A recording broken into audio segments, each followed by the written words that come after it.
हर तस्वीर दिखा रहे हैं। फिलहाल ग्राफिक्स के जरिए आपको बताते हैं कि अब तक वोटिंग का 1 घंटा बीत चुका है। क्या बड़ी बातें अब तक निकल कर आई हैं, उसमें सबसे बड़ी बात जो है 12 जिलों के 61 सीटों पर आज मतदान हो रहा है। ठीक 7 बजे सुबह मतदान शुरू हुआ, 1 घंटा मतदान का बीत चुका है। तस्वीरें आपके सामने दिखा रहे हैं हम। दूसरी बड़ी बात यह कि अयोध्या, बहराइच, श्रावस्ती, गोंडा में मतदान लगातार सुबह 7 बजे से जारी है।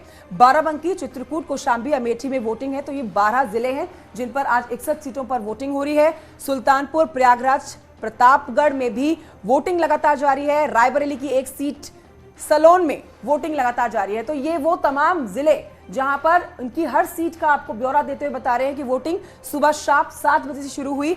61 सीटों पर 692 उम्मीदवार हैं जो अपनी किस्मत आज ईवीएम में कैद कराएंगे। योगी सरकार के 6 मंत्री की किस्मत का होगा फैसला। तो ये बड़ी बात है, योगी सरकार के 6 मंत्री हैं जो अपनी आज किस्मत जो है ईवीएम में कैद करवा देंगे। 10 मार्च को नतीजे घोषित होंगे। 61 सीटों पर 2.24 करोड़ मतदाता हैं। तो आप मान लीजिए 2.25 करोड़ से ऊपर ये मतदाता जो आज बटन दबा के अपनी पसंदीदा पार्टी, अपने मुद्दों को पूरा करवाने के लिए सरकार बनवाएंगे। भय, दंगा, अपराध मुक्त प्रदेश के लिए मतदान जरूर करें। मुख्यमंत्री योगी आदित्यनाथ ने भी ट्वीट कर दिया है, प्रधानमंत्री नरेंद्र मोदी ने भी ट्वीट किया है, सभी अपना कीमती वोट अवश्य दें। प्रधानमंत्री नरेंद्र मोदी ने सुबह ही ट्वीट किया और एक बार फिर से 5वें चरण के मतदान के लिए तमाम लोगों से वोट करने की अपील की है। 5वें चरण का रण जारी है और इस चुनाव की जो बड़ी बातें थी वो आपने ग्राफिक्स के जरिए समझी। आपको हम बता रहे हैं कि लगातार 7 बजे से जो वोटिंग का कार्यक्रम शुरू हुआ है उसमें अब जनता भी प्रदेश की जो है, जो 2.25 करोड़ के करीब से ज्यादा आप कह लीजिए जो मतदाता है, वो अपनी मताधिकार का उपयोग करते हुए कैमरे में कैद भी हो रहे हैं। और ये 5वें चरण की अगर हम बात करें तो बीजेपी ने जबरदस्त परफॉर्म किया था। आंकड़े आपको दिखा रहे हैं, बीजेपी प्लस यानी कि सहयोगी दल के साथ 53 सीटें जीती है, समाजवादी पार्टी 5, बीएसपी जो है खाता नहीं खुलता है, और इंडियन नेशनल कांग्रेस की बात करें 1 और अदर्स की बात करें तो 2। लेकिन अब समझिए आप, क्या इस बार भी ऐसा होगा? ये सबसे महत्वपूर्ण बात है। अगर आप पूर्वांचल की लड़ाई को समझते हैं और जिन अवध के जिलों का हम जिक्र कर रहे हैं, देखिए ओबीसी वोटर बहुत महत्वपूर्ण रहने वाले हैं इन सीटों पर। आपको लास्ट ईयर का यानी कि पिछले साल का कैबिनेट एक्सपेंशन याद करना होगा, जो रीशफलिंग हुई थी उसमें, उसके जरिए भी कास्ट कार्ड बहुत अच्छे से एडजस्ट किया गया था। तो यहाँ पर अब जो वोटर्स उतारे गए हैं उसमें जो कैंडिडेट्स उतारे गए हैं वो वोटर्स के मिजाज को समझते हुए, जाति आपने देखा है कि हर जगह पर हावी हो रही है और उस तरह की हमने देखा टिकट बंटवारे में भी चीजें नजर आई। तो ये आंकड़ा आप देख रहे हैं 5वें चरण की 61 सीटों की मौजूदा जो स्थिति है, जो रिपोर्ट है वो आपको बता रहे हैं।